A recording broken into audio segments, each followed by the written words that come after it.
All right, you all are.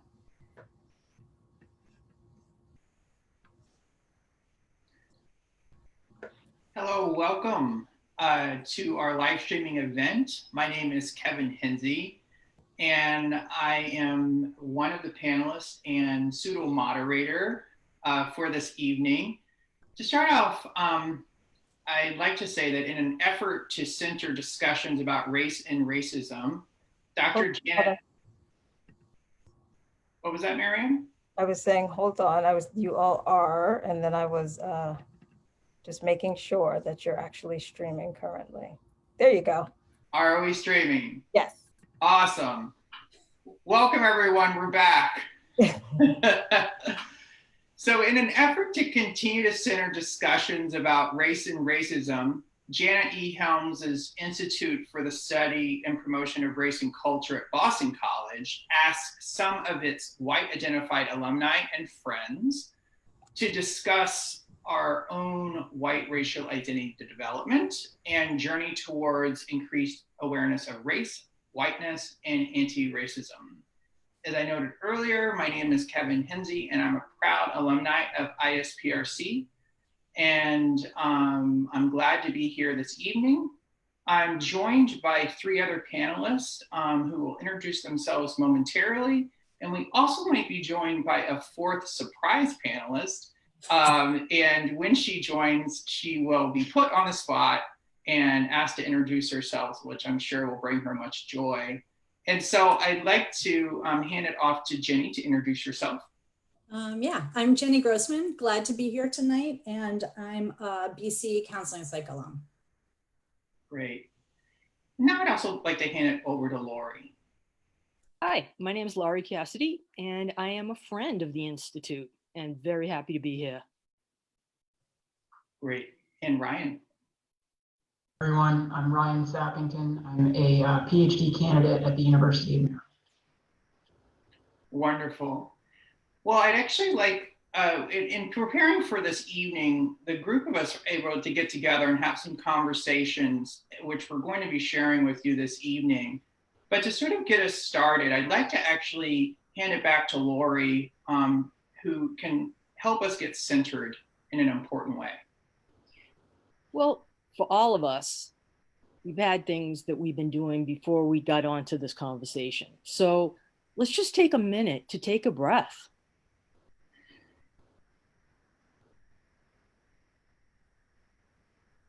And let go of whatever worries or concerns or preoccupations you have, just to really be present here.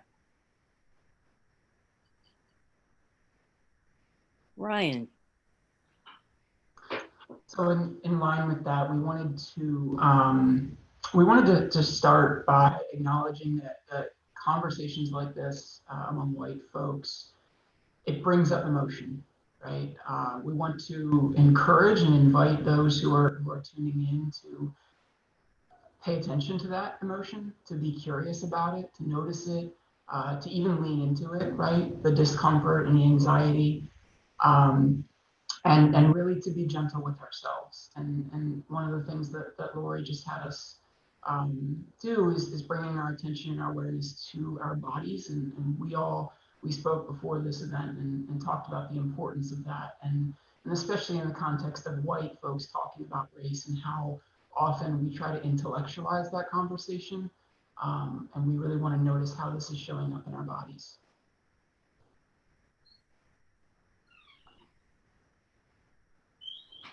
I will add that we also is sort of setting the stage that we're encouraging us to be curious and also gentle. And as we have laid our foundation, our surprise panelist has joined us. Stephanie, we have just completed introductions and sort of setting the stage and had a breath to get us centered. Could you introduce yourself? Yes, I'm so sorry that I'm a bit late. I am Stephanie Thrower. I am a counseling psychologist with a private practice in the Boston area.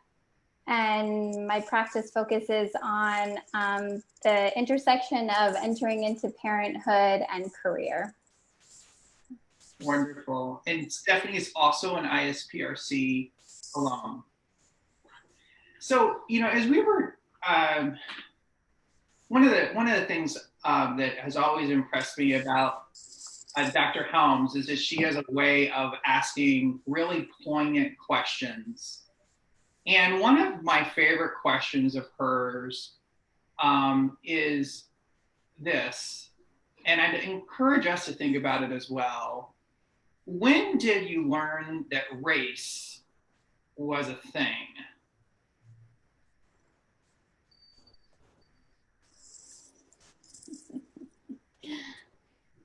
Wondering if anyone wants to go set us off. I'd be Okay. happy. Okay. This was in the late 80s, and I was working with some young people in Dorchester, Massachusetts, and they asked me very challenging questions in a very genuine, very real way, and I couldn't answer their questions. Most of these high school students were, youth of color, and it was uncomfortable, but there was something about it that was really freeing. And as I was with these young people over a period of years, I realized I wanted to explore these questions more, that their genuineness, their being real, their honesty was leading me to know myself better. And I wanted more of that. Thank you, Lori. One of the things that came up for me in hearing Lori say that is that, and I think all of us to some extent can maybe relate, that realizing that race is a thing and realizing that whiteness is a thing were two different processes for me, but also for a lot of us. And I grew up as an athlete, and so for me, race, I began to notice at a really young age based on how coaches and teammates and parents and other folks were actually describing Black athletes. And it wasn't until I was really in graduate school, my PhD program, that I understood myself as a race person, right? And someone with a race.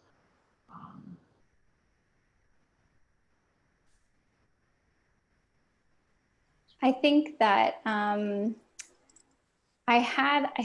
think the benefit of this happening before I was in some ways, I felt like I learned a lot about whiteness in graduate school and in an intellectual process. But I had the benefit of, my mom was in school when I was very young, I think like 3, 4, and she was spoke Japanese fluently, but was in a school to become an interpreter. And it was like obvious, or it became more obvious to me, where it was sort of like my mom's speaking Japanese and people look at her strange when she's speaking Japanese, and they may look a little bit like, what's happening here? Or we'll go into a Japanese restaurant and they'll be like, So I think I learned about race in that context in a very, very young age, and noticing that I wasn't Asian, even though there were things that we were doing that were Asian, I guess, behaviorally. And then, but I think we moved from there to Oklahoma, and that's where I really learned about racism. And I learned it very clearly from my family. You know, it was very close, and I was taught the rules clearly about white supremacy in that context. So I'd say for me, I heard a lot growing up from my mom, who was a teacher, around noticing systems that her Black students were treated unfairly, and she was really enraged about it. And I think this idea of like, you have to stand up with someone who is on like the wrong side of power came really early for me. But I don't think I had any sense of like that we were white, that or the kind of what that meant or what it means to be a person in a privileged position or not. I think it was much more about the other. And like Ryan was saying, I think it took a lot longer before I started thinking about like, what does that actually mean that I'm white, and not just about how to treat someone who is different than that. I relate to much of what has been shared. I was raised in the Midwest, and I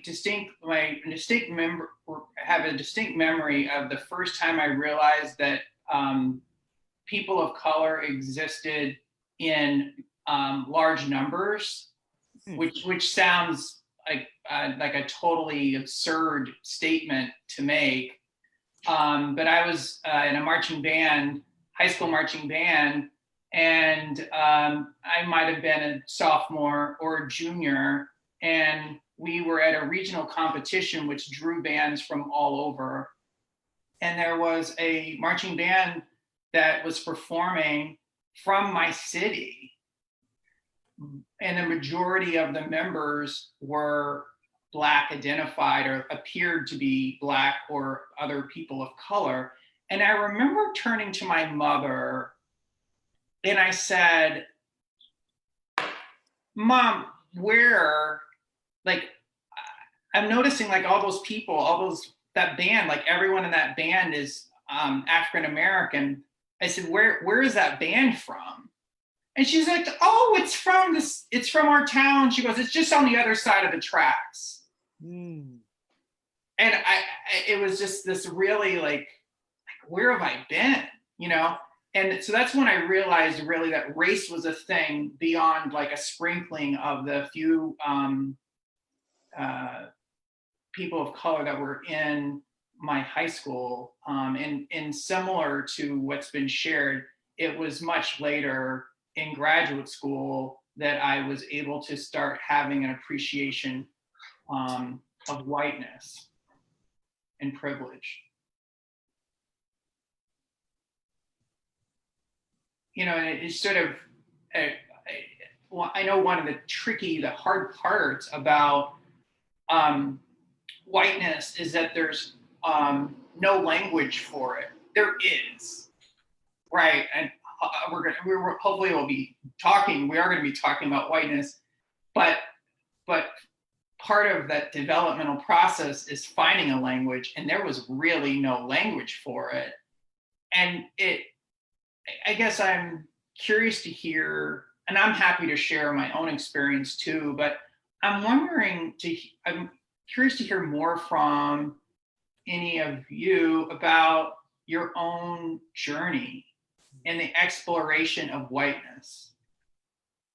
Well, since I started it off, I'll, add this. I mean, though I worked with young people, it wasn't until probably about 5 years after that a person of color said to me, well, what about you?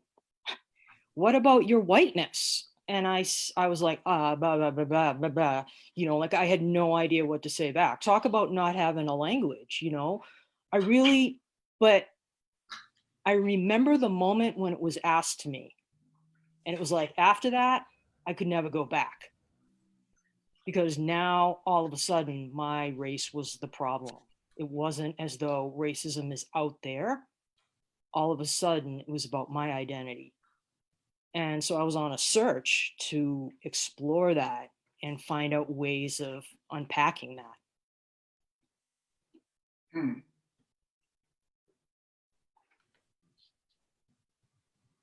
I'm wondering, and if you could share a little bit more, Lori, about how you actually, what that process has involved. I know it's involved a lot, but what are some of the pieces?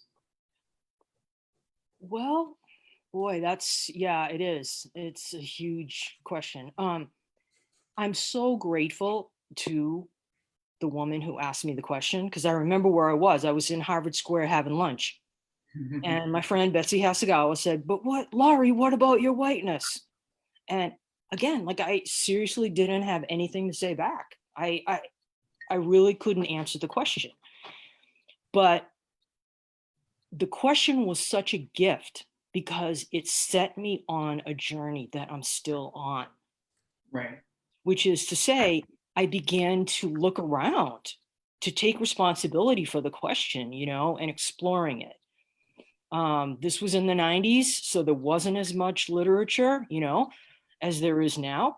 But I found people that could respond to that, other white people. I began to read, I began to do things so that I could explore the question meaningfully, not just up in my head, but wow, what does this mean? How has this impacted my life? How is this about my identity?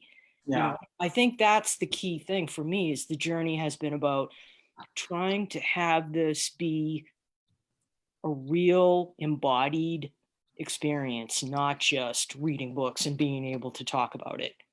But Yeah. what does it mean for my everyday life? Yeah. I think that even though I think I came from a different route in terms of being I think I associated whiteness with a lot of shame growing up around a like openly aversive racist culture and at times family members. And so I had a lot of language on it, and I also was shut down from that, like wanted to remove myself from it as much as possible. But I think I don't know what you're saying. It makes me remember in graduate school when I did my first master's in sports psychology, they were like, you should go do life skills training at this school with kids who, it's a school for kids who had been expelled in California. And I had no idea what I was doing in terms of my privilege, and just walking in and saying like, yeah, we're gonna call it life skills as if we know, right? And I made a million mistakes, serious, like not serious, but I just was an idiot all the time. And I had this teaching assistant who was always really literally the only supportive person of what I was doing. And she was a Black woman, and she just made me feel comfortable in this school where I felt very much like an outsider coming in, doing something for my own education, basically. And she had been to, she was as a child, grew up in Oklahoma, and she talked about what it was like to take the bus in Oklahoma when she was a child. And I think I just was like so pleased that someone had been to Oklahoma that lived, in California. And I said, oh my God, I can imagine. And she said, no, Stephanie, you can't imagine. And it just like hit me in this personal way. And I think it was like, I completely agree. I don't think this process can move forward if it's not emotional and personal. I'm curious from you all, because that emotional piece really resonates with me, and like the trajectory of that, right? As we start to understand race and understand whiteness, how we're pulled into feelings, like Stephanie was saying, of shame and guilt and anxiety. But then along this journey, I was talking to someone the other day about this, and how the emotions are almost always there to pull us back into not seeing the world through the lens of race, right? Like that is what whiteness is.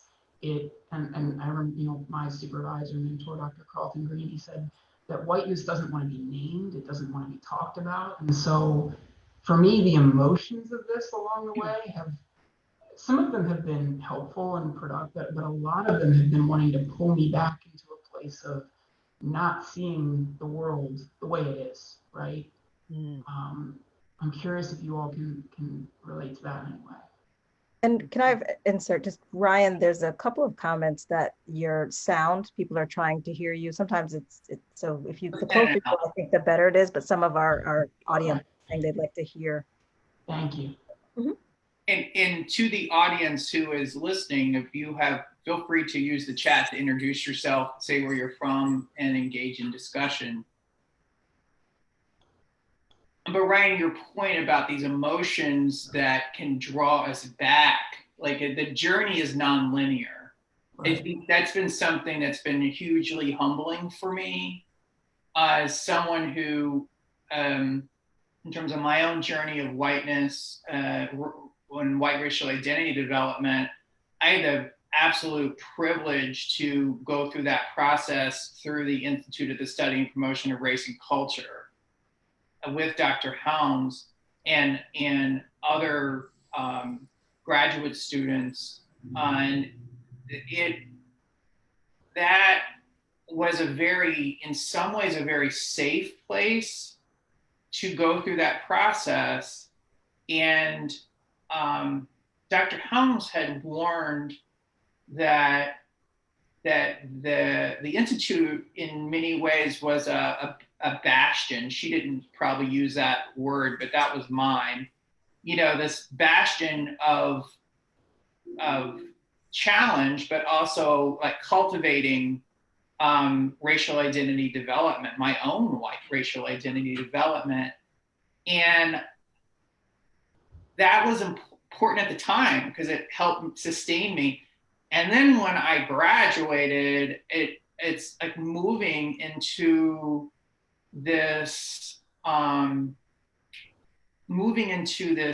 setting, these work settings and personal settings that were not necessarily supporting white racial awareness in the same way. In fact, some of them punished it. And so I described to others, I really view whiteness and the obliviousness to racism, it's in many ways an addiction. And you sort of can easily slide back into it. And so the journey has been non-linear for me in that way. I could share more, but I'm interested also to hear, you know, what your thoughts are about this. Yeah, it's interesting thinking about that idea of what you're talking about that pull away from sitting with whiteness and the kind of emotional need to push back from that.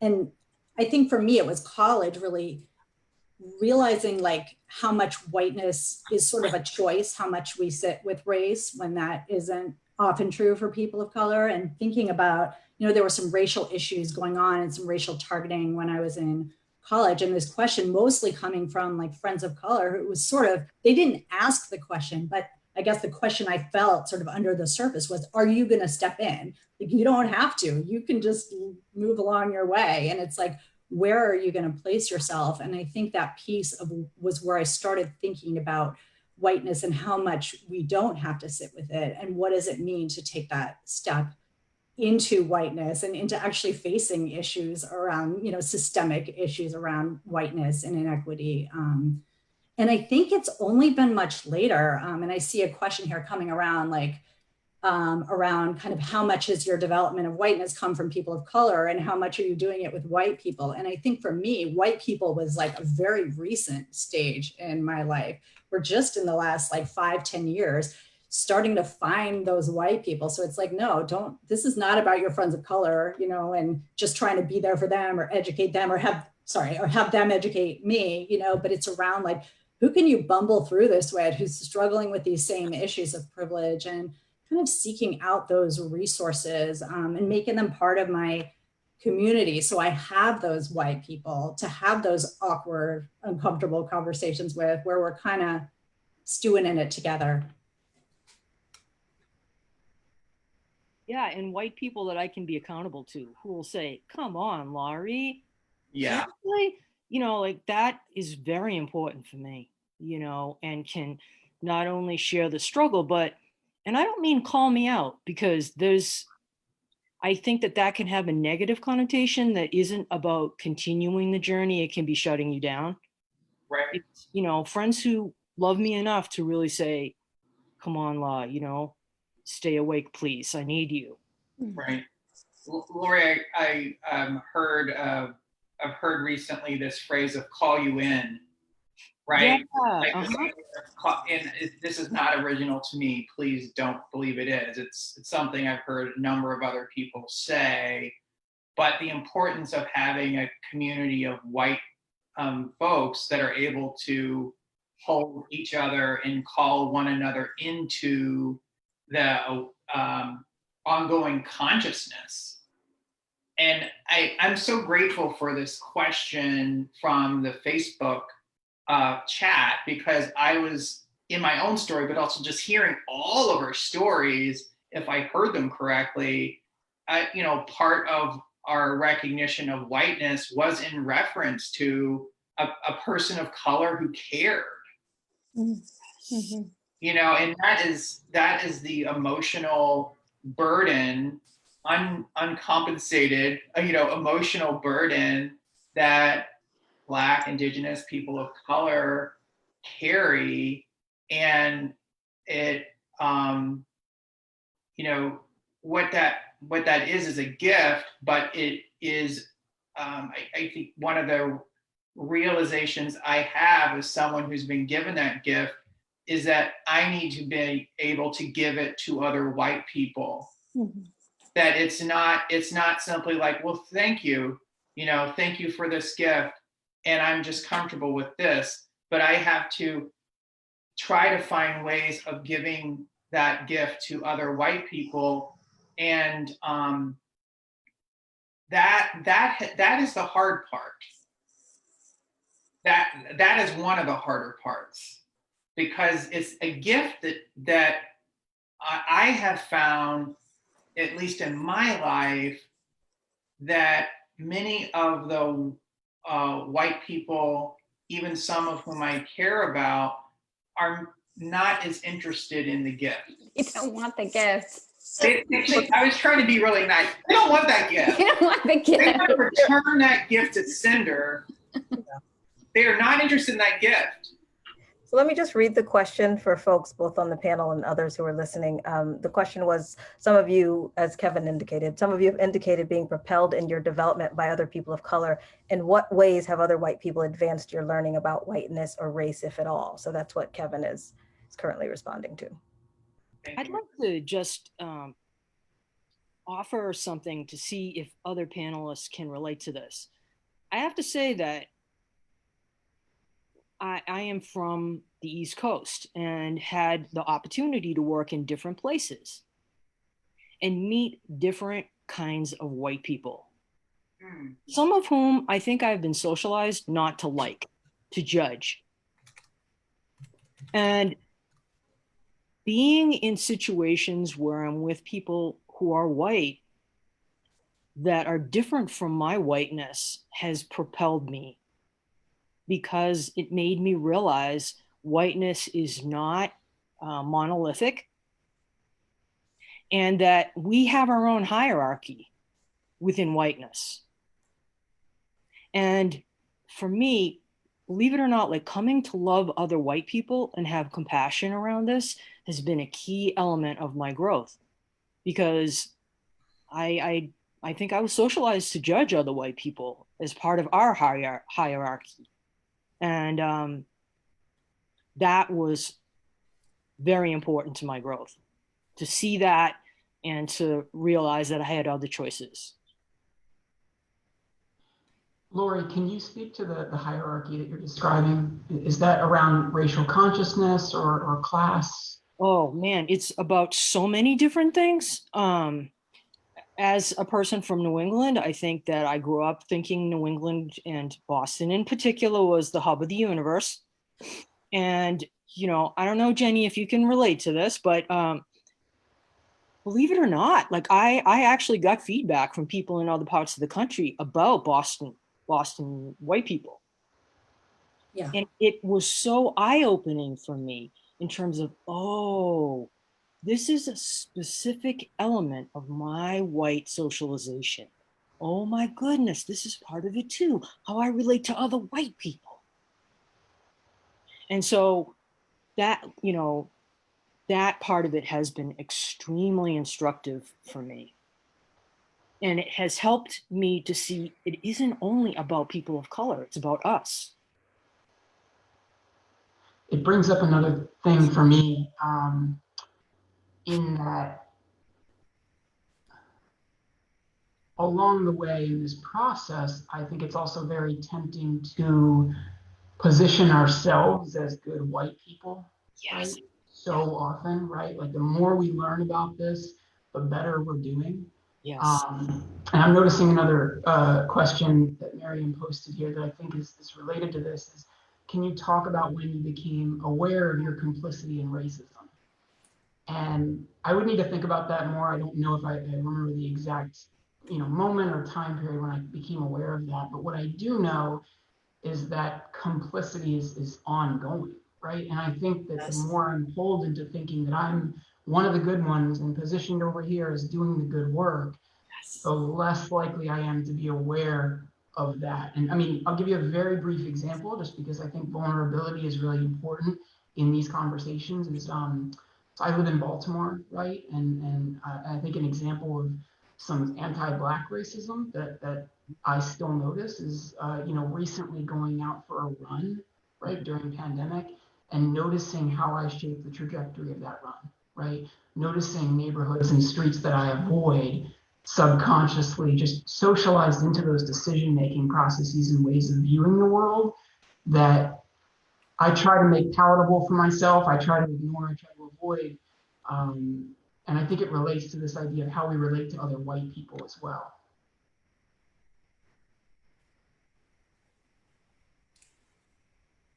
Sometimes I feel like it's helpful to understand like what is like systems of oppression that are used, like how do we maintain our privilege, right?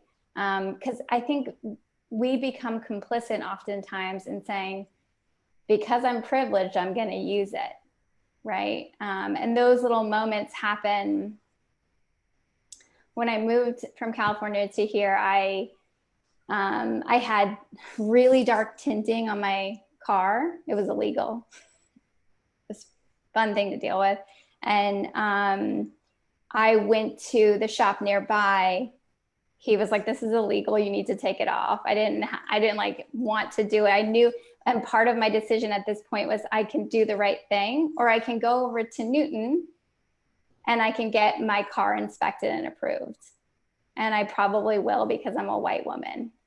And I think that these are moments that happen all the time, that we sort of just like, life is hard, I'm just going to take what I can, and where we slide right into our privilege and don't understand. And I think that is also complicit. Thank you. Being complicit. Being complicit. And I think that is a really important part too, in terms of thinking about systems of oppression, of why do white people feel like they have no language about, when we talk about Caucasian versus white, or they're like where a lot of the pieces get, where their European background gets erased. Well, I'm American. Okay. What does that mean? And so the culture piece completely gets wiped away, and we're just white. That's all we are. And it frustrates me when we talk about white, because I feel empty all of a sudden, I don't know if that makes sense. I think thinking about the piece around complicity, for me, it goes back to some of that thinking. Laura, you were talking about judging white people. And I had an experience, it was like 5 years ago or so, we did a kind of equity racial awareness group, and we had some white affinity, breakout sessions where white people are talking to white people about racial issues. And I would get so frustrated and mortified by some of the things that would come out of people's mouths who were white, and just thinking like, oh my God. And I think I would, be sitting with this and struggling with this, but also feeling like, oh, well, I'm, not that. But then I'd like catch myself, 20 minutes later, making an assumption about someone at work who was Black that wasn't like the most clear, straight up like first order racism. But that when I actually came back down to it, I was like, do I have the information to make this judgment? Why am I making this judgment? And for me, I think it keeps, like Ryan said, it keeps happening. Like this isn't, I haven't fixed it. But that struggle of both kind of wanting to distance myself from white people who I feel like don't have the understanding I do, but then catching myself, you know, in the same breath, doing things that are really ignorant and destructive, or at least having the thought, you know, hopefully I can catch up with myself before I actually take any action outside of my mind. But I think kind of staying in those keeps me kind of more human and humble. And I'm still, Lori, I'm still working on that not judgy thing. I still struggle with that.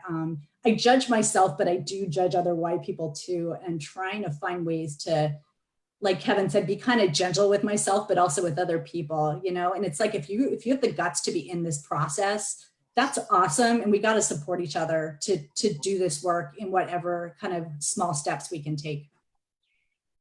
Yeah, Jenny, obviously I can really relate. One of the things I just want to say about the complicity piece is it's about my whole life. Like that question of like, how has whiteness impacted your life? Right from my birth, even before my birth. Like, and that's one of the things that I think is both overwhelming and can be a key to understanding and put content on whiteness. Like when you said, Stephanie, when we talk about whiteness, it can be empty. And for me, part of this growth in even knowing other white people and loving them as they are is growth in kind of understanding how full whiteness is, that it isn't empty. Mm. And that might sound crazy, but it has helped me to make it more real, more embodied, more specific, and less generalized. And even like Jenny, when we were talking about judging, even that judgment, I need to be a good white person. That's part of it, right? That's part of being white. Yeah. I need to, because it's about me just as an individual, as a good individual, as opposed to, no, I'm in this complex web and everything I touch is part of that web. It's a whole different view of reality. I can insert, one of our audience members has a comment. They say, I've been engaged in a number of conversations with white people who claim that they do not see color. Can you talk about the privilege in not having to see or think about color, I'll put that in air quotes, or race?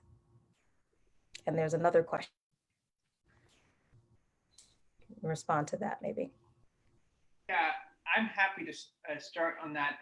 I also saw the other question you asked about accountability, which we can get to.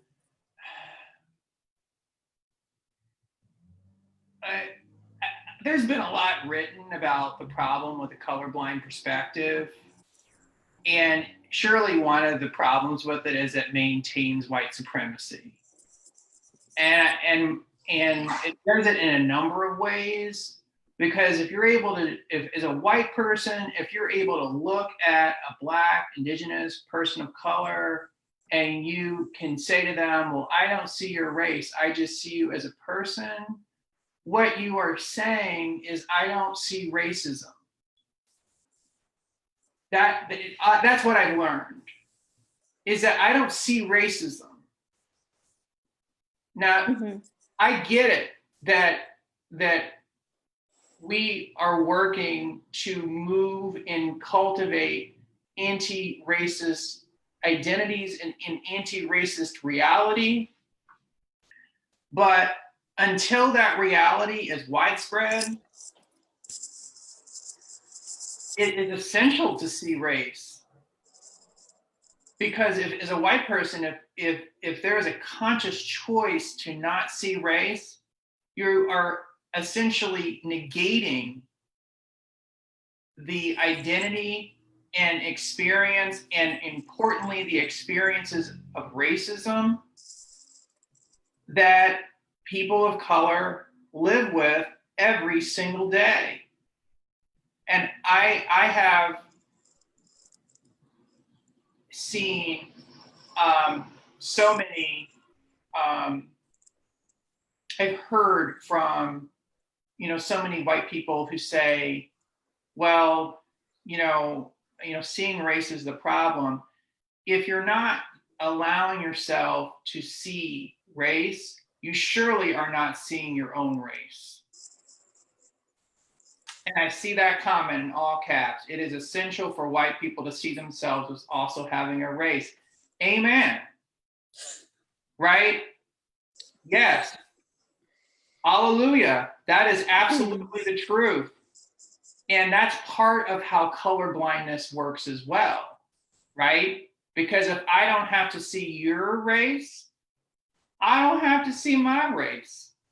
And then everything gets to just be this raceless, unspoken white supremacist reality that is comfortable.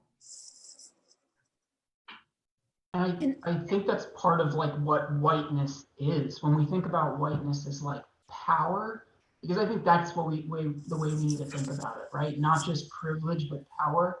It's the power to do so much racial harm and then gaslight someone into thinking that that harm doesn't exist, right?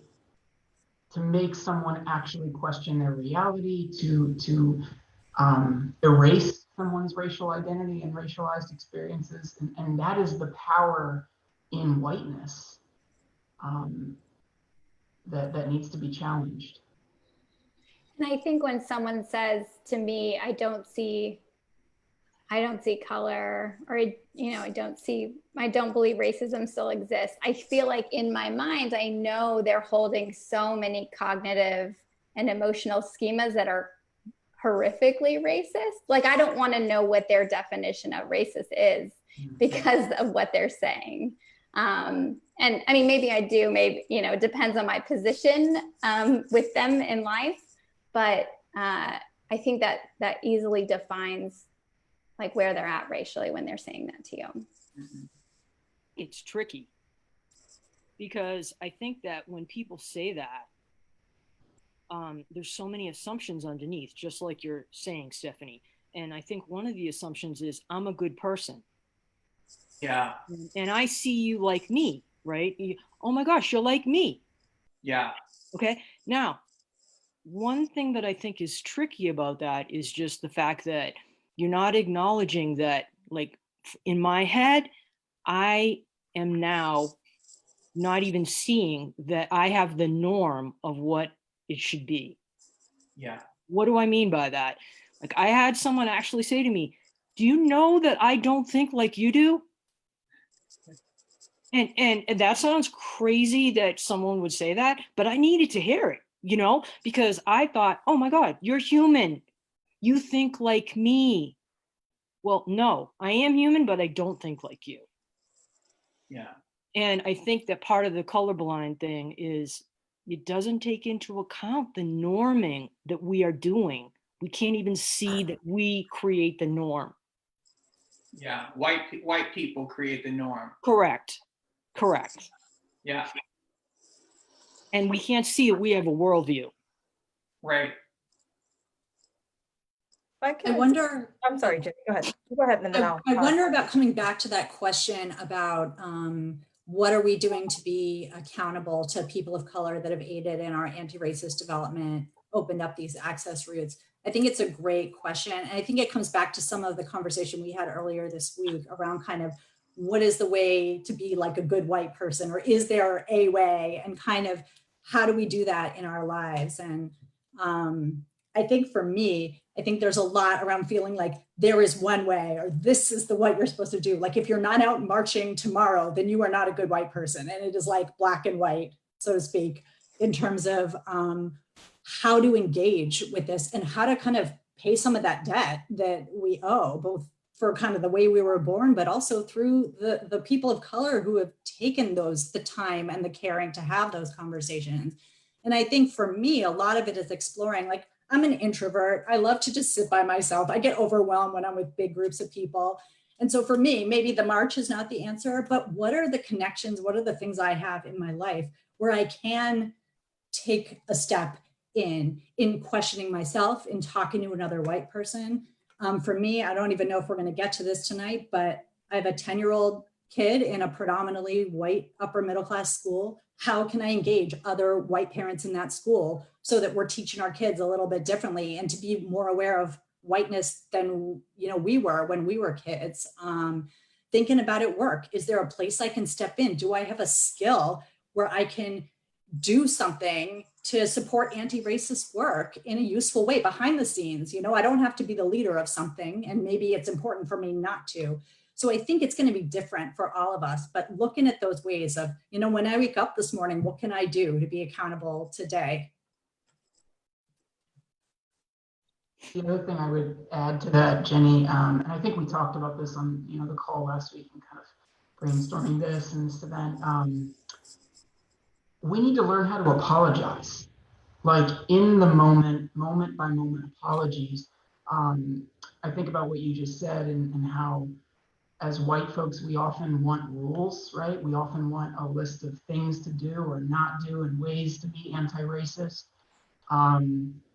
And in many ways that, you know, and I heard this on the podcast with Brene Brown, and I think it was Austin Channing Brown, they were talking about how that is coming from a place of anxiety, not wanting to make mistakes, wanting to do this perfectly, and not wanting to apologize.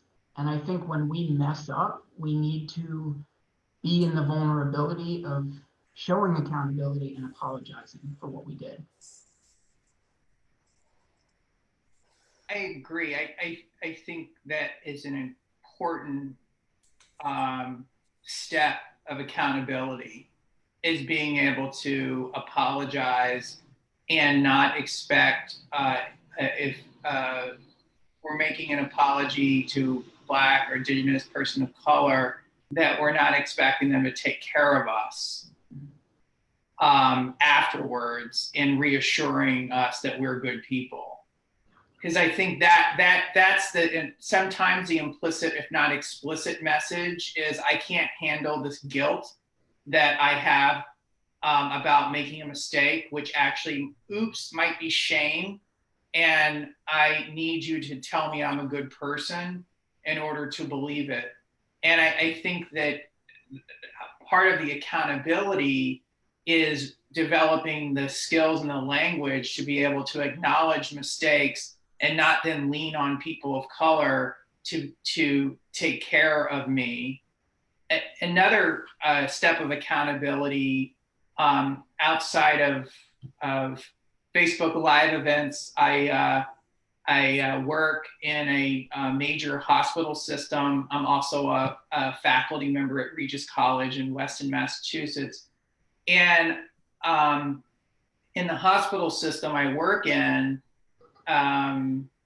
it has involved working to set up white affinity groups amongst staff. And we are also partnering with colleagues of color and working to find ways of offering groups if colleagues of color are wanting affinity groups, while also recognizing that a lot of people of color do not want racial affinity groups in the workplace because they've already been having racial affinity groups everywhere else.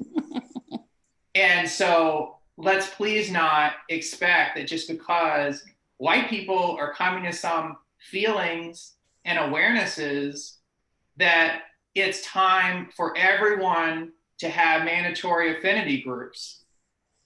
And so, you know, part of how I've tried to share the gift and be accountable is helping the systems I'm in consider the nuance. Kevin, if I could insert, I think the another question that came up really dovetails nicely. So how do you all navigate questions with other white people when the gift given to us, this is the question, by Black, Indigenous, or other people of color are and continue to be rejected and dismissed by white people? So in other words, you just ended your comment by saying, you know, that there's, you know, you're helping the systems recognize the nuance. I'm sort of wondering in those white affinity groups, right, by way of example, this is me adding to the question, in those white affinity groups, what's happening in discussion such that if we go back to the question, right, you're talking to white people and recognizing that, you know, individuals are in different places and they may continue to reject or dismiss, right? Whereas you may have a level of awareness. So let's speak to that nuance if we can. So in full transparency, the affinity groups are in the process of launching. And so what we are anticipating is that we're actually going to, and they're self-selected, right? My sort of reaction to this question was thinking about folks who aren't self-selecting into these conversations, right? That type of dismissal or rejection, which I think is a very different type of dismissal and rejection. When you're having conversations with other white folks about whiteness and they have not selected into the conversation. So with these affinity groups, people have selected into the conversation. And with that, we're starting off with a series of guidelines for the groups and also compiling some literature that will be the basis for common language in the groups, including Dr. Helms's "Race is a Nice Thing to Have," because that being able to have a common language, it's not an answer to that rejection. It doesn't take away rejection. It doesn't take away dismissal, because that happens as part of white racial identity development, the desire to push it away. But having that common language in white racial identity theory allows groups of white people to be able to talk about what's going on in, I think, a more humanizing way.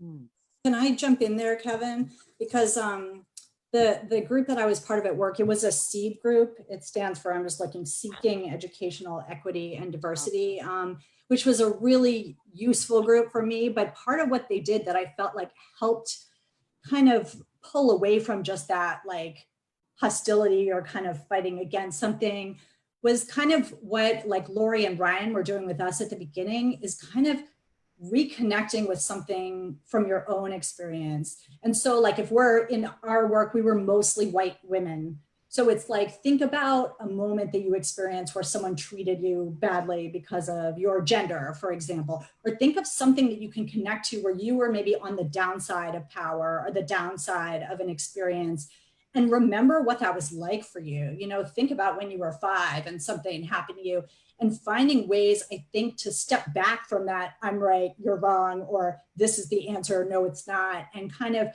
find a way to come back to in a little bit of affective connection and kind of a little bit of vulnerability, and then start working your way back into kind of the intellectual pieces or the political pieces. I don't think it's an answer, but I think it's one way, that kind of moving back into connection with yourself, like you guys kind of started at the beginning of this talk. And I think that sometimes opens a little bit of creates a little bit of an opening to sit a little more with this stuff. Jenny, that I really love what you said, because it's creating a bridge. Trying to say, okay, I want to create a bridge. What might it be like? You know, Stephanie, you said, a person of color said to you, no, you can't imagine, right? You can't imagine what it's like to be me. You're right. And at the same time, all of us have experiences that can just create a bridge to a different way of knowing the world, you know, and that's what you're saying, Jenny, right? Like, okay, have we ever had such and such an experience? Like, oh my gosh, I think that's so crucial. But you know what? I got to just say, like, this question, it's a struggle to talk to other white people about being white. It's a struggle, just period. It is. And I think, Jenny, what I love about your example is it's not trying to solve it, because I can't. There's no right way of doing that or saying the perfect thing. It's just, I wish I could say something that would make it click for everyone, but like, that's not real. Do you, there's a question about if you all might offer as panelists an example to address Jenny's comment about what you say to children to begin to change the paradigm regarding race. Children and arguably adults, but you know, certainly if we're thinking about the next generation.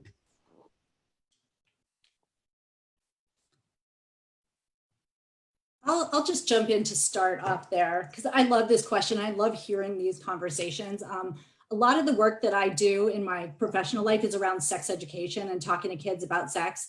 And the biggest thing that we try to demystify is that there's like the talk, and that you better do the talk once and you better get it right.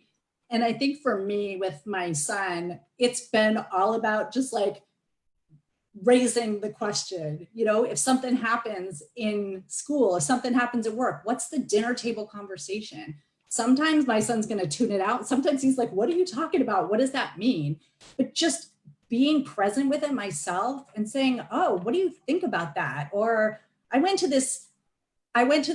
this talk tonight about being white. I feel uncomfortable about it. It's scary for me. And he's like, oh, what's that about? And so it's like, I think it's just making it part of the language that we say to each other and not needing to get it right, because I'm not going to get it right. And, you know, parenting in general, we get it wrong all the time, right? And usually our kids make it through.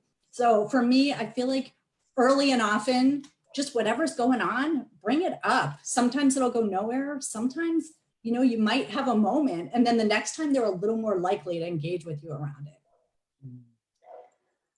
I think that I think something that white clinicians are very nervous to do is to talk about race in therapy with their white clients, which is really unfortunate because, and maybe I think oftentimes we'll get questions like, gosh, they said something really racist, even children, you know, even kids, and I don't know what to do about it. And I think that that is everything we're talking about with avoidance and power and kind of maintaining and not wanting to stay aligned with people. I think sometimes I wonder if we're being too gentle with white people in this process. And I know we're afraid.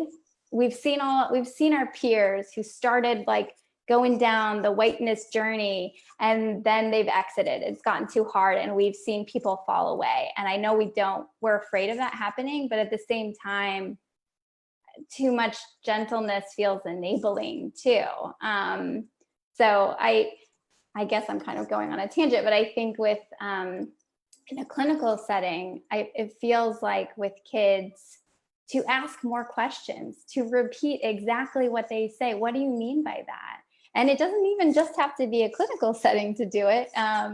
Like you said this, and I'm not really sure, and to start to talk about these things openly, just as if we would, if we assume people are in the same space as we are in our racial identity.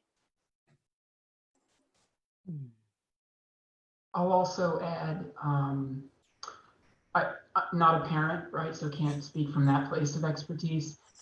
Also do therapy with young adults, so not young children, but my partner is a third grade teacher and I can speak to the value of decolonizing our bookshelves, our resources, what we're exposing kids to at a really young age. And that opens up those conversations very naturally, I think. So Kevin, it looked like you were gonna say something, but I think you were muted, sorry. One of the things that I've known about for some time is how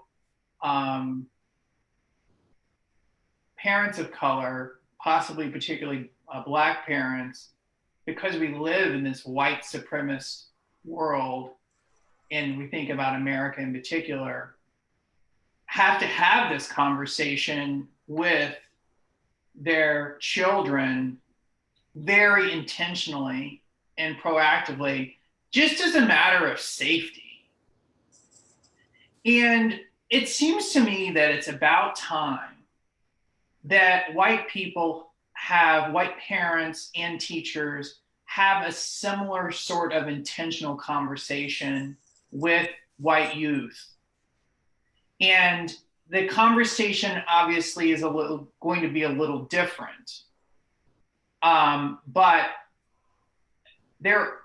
there already are, we know that some of the topics that would need to be included in that conversation, I imagine, right? Just recognition that whiteness exists, recognition of what it is, what it means personally, culturally. You would have to tailor this to the developmental level of the child, obviously. But having these conversations on a recurring basis, my hope is that that could actually shift the paradigm, because the paradigm right now is that these conversations don't happen, or if they do, they happen as a result of gaining access to higher education, particularly graduate studies, which only a small portion of people in America access, even white people, only a small portion. And all of us are talking about, not all, but many of us have talked about getting our awareness through graduate studies in psychology, in counseling psychology. That's an even smaller drop. So there needs to be a way of normalizing discussions about race and power and racism and white supremacy from an early age throughout development. And so that's my thoughts on it. In my one setting where I have, right now it's all Zoomed, but in the community of faith I'm a part of, I've helped out in the Sunday school, and we talk about race and whiteness and privilege, white privilege in that, and talk about what the kids are seeing and what it means to them in school and in their understanding of faith. So these are just some examples. I am mindful that there are some other questions. Miriam gave us a time check, but also said that it seems like the audience on Facebook Live is still with us and engaging. So, Kevin, if you could speak to how it is, given your experience, working in Sunday school, and for those of you that are, connected to children, there's a good question here that was one of the latter questions to be posed. How do we prevent white affinity groups? And arguably, I will add, Miriam will add sort of, when we're encouraging tonight, right? The idea and the notion and the possibility of white folks talking to white folks about race, the necessity, right? So how is it in those spaces? How can we prevent those from becoming echo chambers of ideas that aren't as anti-racist as they need to be to make real change? Someone just dropped the mic. That's the question of the night. I'm happy to speak a couple things to it, but I'm wondering if anyone else on the panel has some thoughts. Well, I think I'd say one thing. We have a group called Forge, Families Organizing for Racial Justice in the Newton Public Schools, that is mostly white women, as many groups I'm part of, but like looking at racial issues. And I think one of the things that has helped us kind of just get out of that echo chamber, first of all, reading, like finding, either in a book, in a webinar, in a something, like people who have understanding that we don't, who have experiences that we don't, bringing in speakers. We brought in a speaker last year to talk to us about whiteness and thinking about whiteness.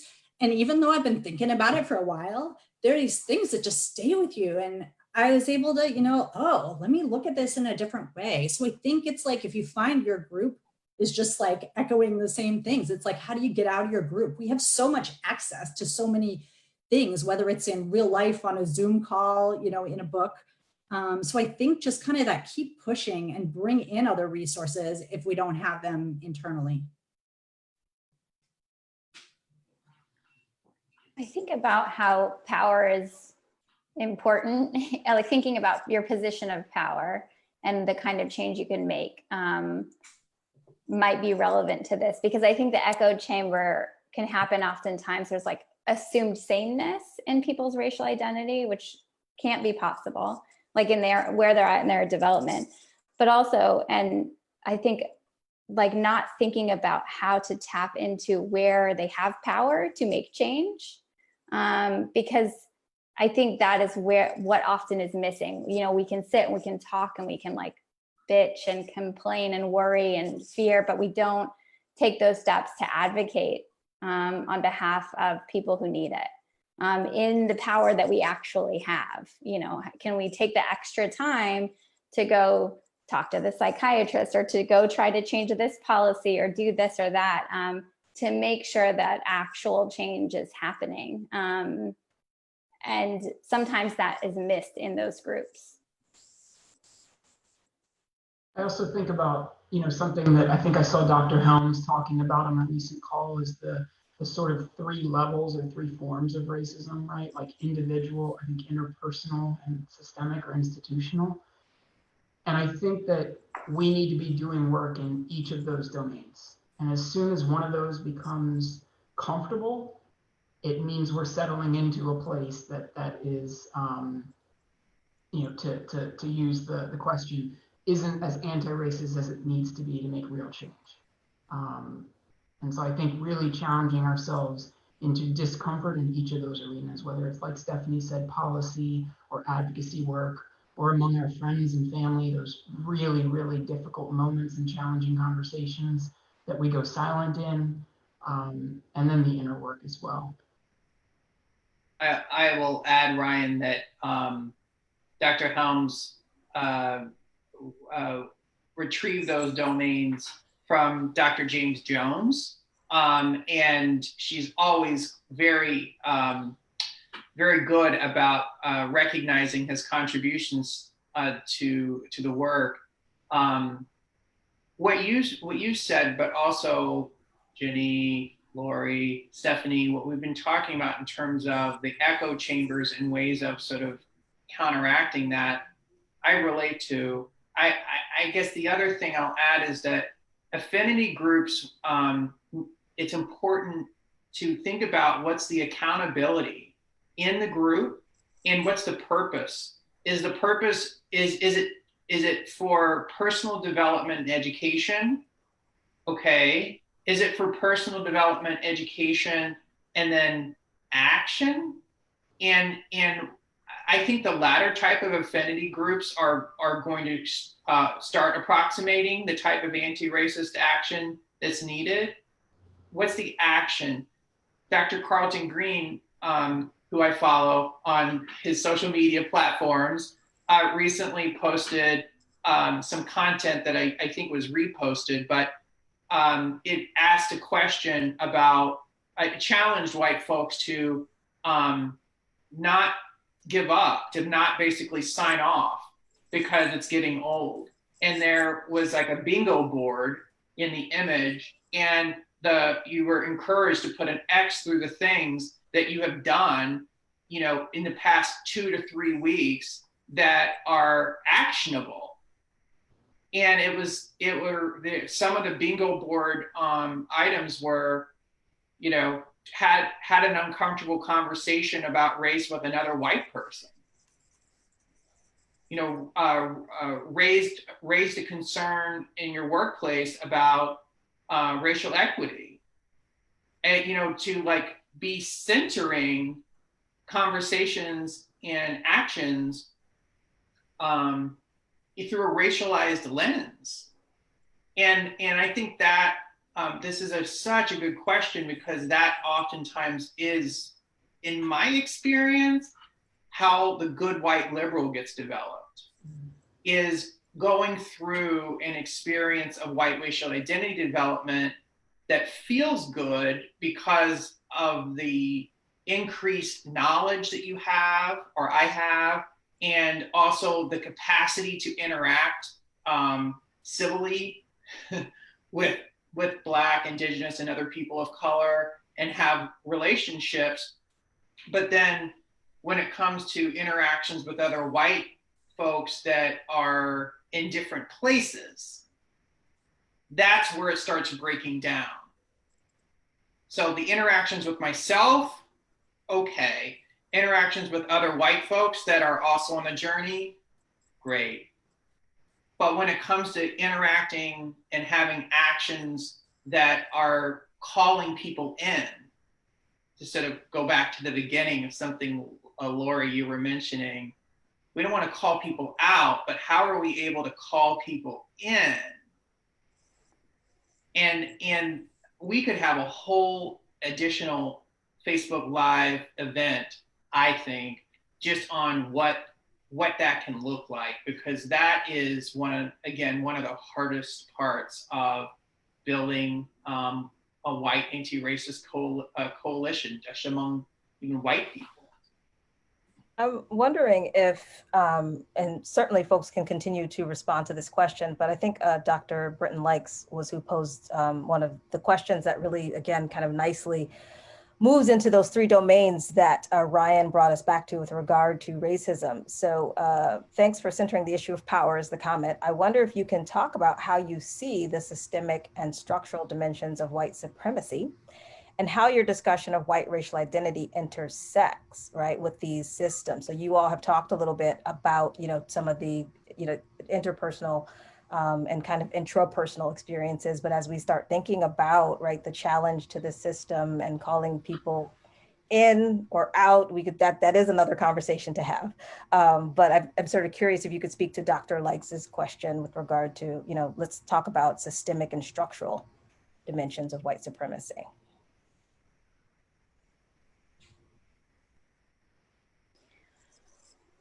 All I can say is, oh my God, isn't that like a whole other hour to talk about that? I think Brenton's comment is right on. And at the same time, I just feel like the personal is political, like there's so much of my everyday life that is like in terms of banking, medicine, COVID-19, all these things that are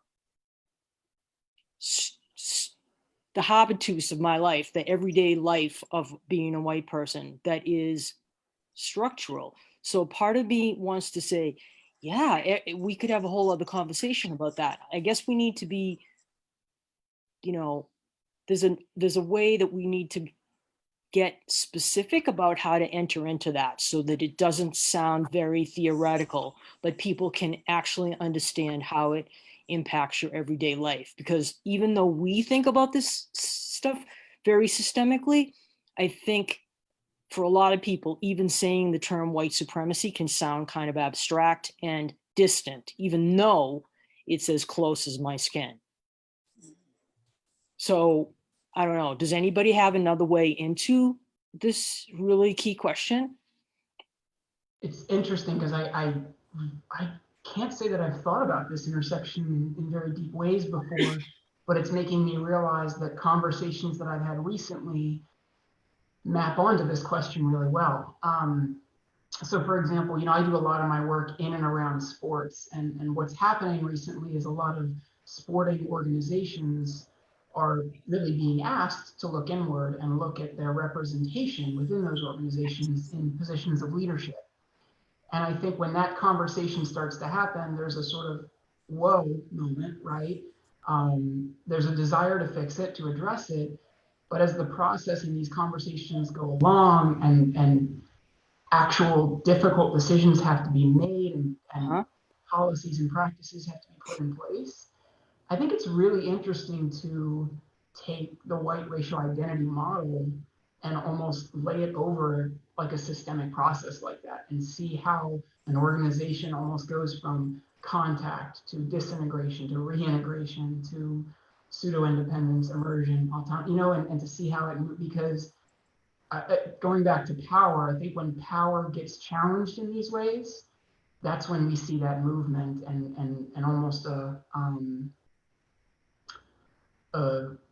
very strong urge to snap back into the status quo. Does that make sense? This is percolating as we go, so I don't know how. Yeah, I think that Dr. Helms is a model that I find useful when we think about how we might diagnose an institution in their racial climate. And I think that in whatever context, whatever field we're working in, it's helpful to understand how that's just trickled down, right? And I even really talk to supervisees or clients about, you know, the how we see the trickle down from our president, from, you know, like how this comes down and into our direct relationships and happen in conversation and give us messages that continue to let us know that white people should have the best situation in institutions or the most resources. And we don't want the difficult clients in our practice or whatever, you know, whatever it gets coded as in different languages. And I do think it's helpful to do what we can to translate that into personal. I mean, I guess if corporations can be people, institutions can have racial identities, you know? And I want to note that I think Miriam just put in, and I appreciate this, that there is an organizational model of white racial identity, which I didn't know, which is really valuable. And I think Stephanie, you just kind of spoke to the trickle down effect of those messages and how they influence people. Feels spot on. One thing that I am exploring, and I would be curious to hear if any of our listeners or if any of you feel this way. I mean, I'm looking at my religion, okay, and images of God that justify white supremacy and the history of these images in the United States. I hope this responds to Dr. Lake's question, because she's just making the question itself has made my mind just whirling with so many possibilities. But to me, the image of God as white and male and young and virile, it's so disturbing to me and thought-provoking. And I see how much those images of God that people appropriate legitimize what we're talking about. Yeah. And I'm curious, you know, just in terms of, I don't know if people are comfortable with this, but, you know, I don't know there's nowhere else I can go with that because it's just so huge. But that's one of the areas that I'm reflecting deeply about. Lori, I appreciate you bringing this intersection in with religion, because for me it underscores one of the hopes I have for white people, and that is that we are able to see race that's always been there. You know, that, you know, in the structural, in our language, in our traditions, in our entrance exams, in our hiring processes, in who's invited to the party, in where the safe neighborhoods are safe. In all of these ways, that as white people, my hope is that we can start asking, where is whiteness? Where is race? And allowing ourselves to actually look. And because you can't change something you don't see. It's just impossible. It's not, and white supremacy is not going to change on its own. Oh. That's my sort of final thoughts, because I know Miriam was encouraging us to share any final thoughts we have about what might be our message to white people. Yes, I was being mindful that there are folks who are absolutely still engaged and we can continue the conversation. I am hoping as we move towards final questions and wrapping up that you all might speak to, like literally speak to the audience, and particularly your white identified siblings. And in essence, it's a vague, you know, or overarching question of what do you want to say to white people? We had a conversation about, you know, trying to offer some suggestions and strategies, and you all, you know, sharing your journeys, but what is it what's the charge? I'll be more specific, that you want to give to white people. Can I offer one thing? Read history. Like, this is my thing that I feel committed to, is just reading history. and reading the underside of history and knowing about your own ethnicity, because in my own ethnicity, I find both oppression and liberation. I have examples of Irish Americans who actually sided with people of color in struggles for liberation, and I didn't even know that. And so uncovering my own history kind of before I was white, if you will, has been critical for me. And just knowing history, especially with people saying we're going to lose our history with taking down the statues. Okay, but let's look at when those statues were put up. Let's look at the history of that. So knowing history is critical.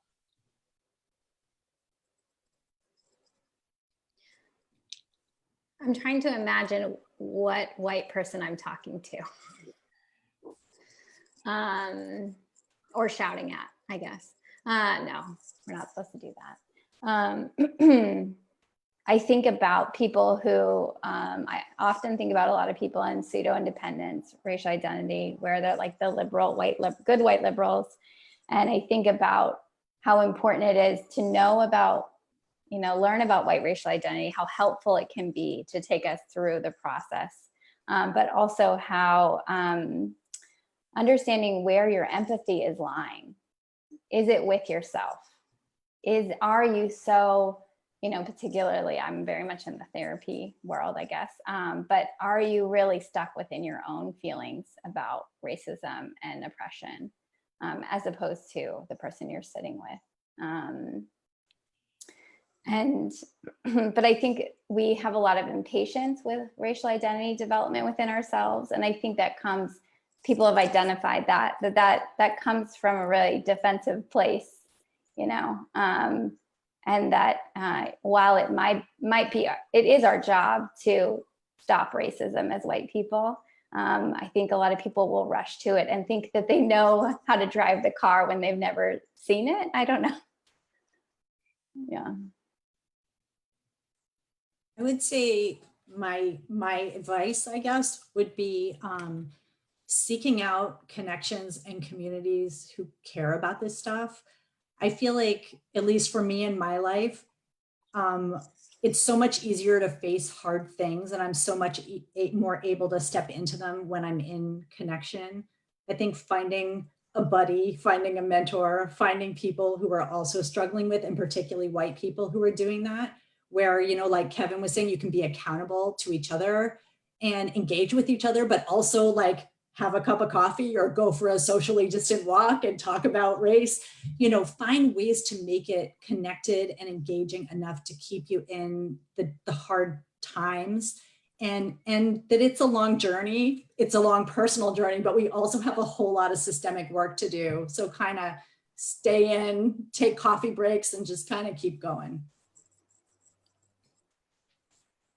I would, Kevin, I want you to have the last word here, so I'm going to jump in. I would echo everything that's been said. I think the only last bit I would add is kind of going back to the earlier point you made around how easy it is for us to want a set of rules, right? A path to go down.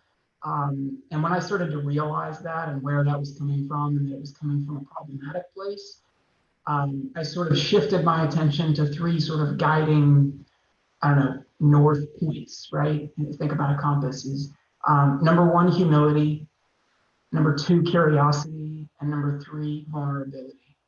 And I think those three things for me have been very grounding.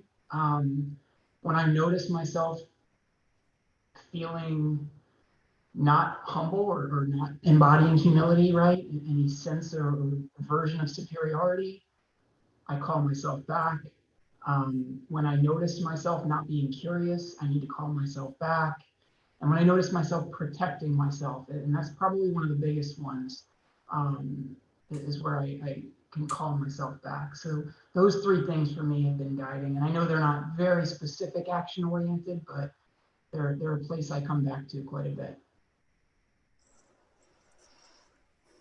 Thank you, everyone. This has been a true joy to be able to join with, for a total of 5 of us, 5 white folks sitting in a room, right?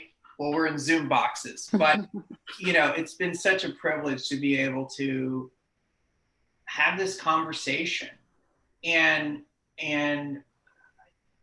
I guess my final hope is that these types of conversations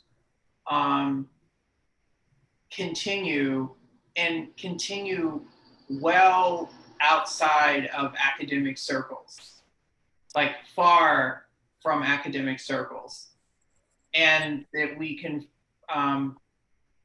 find ways as white people to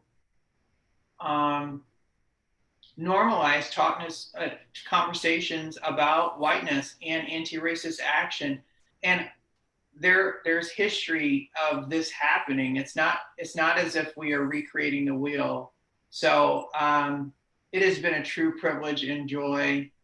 Thank you, Ryan, Lori, Jenny, Stephanie, and Miriam behind the scenes. Thank you so much. Thank you. Can I just add, as we all end, we have been, for those of you that have been joining our Facebook Live conversations, we appreciate you all for joining us and taking the time out of your evening. We've tried to respond to the, I was going to say demand, but you know, the urgency and sometimes the request from our audience with regard to our content. And 2 weeks from now, so we've been doing these about every 2 weeks in the evening. 2 weeks from now, we hope to have a panel, as was mentioned in the comments, for non-Black people of color talking about anti-Blackness.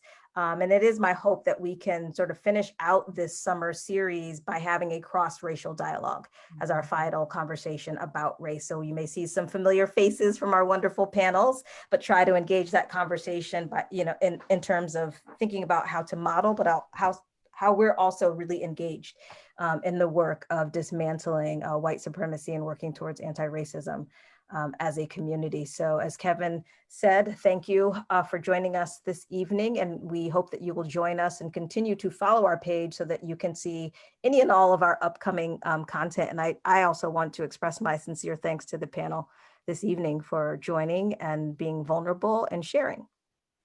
Thank you. Thank you. All right, take care. All right, good night, folks. Night.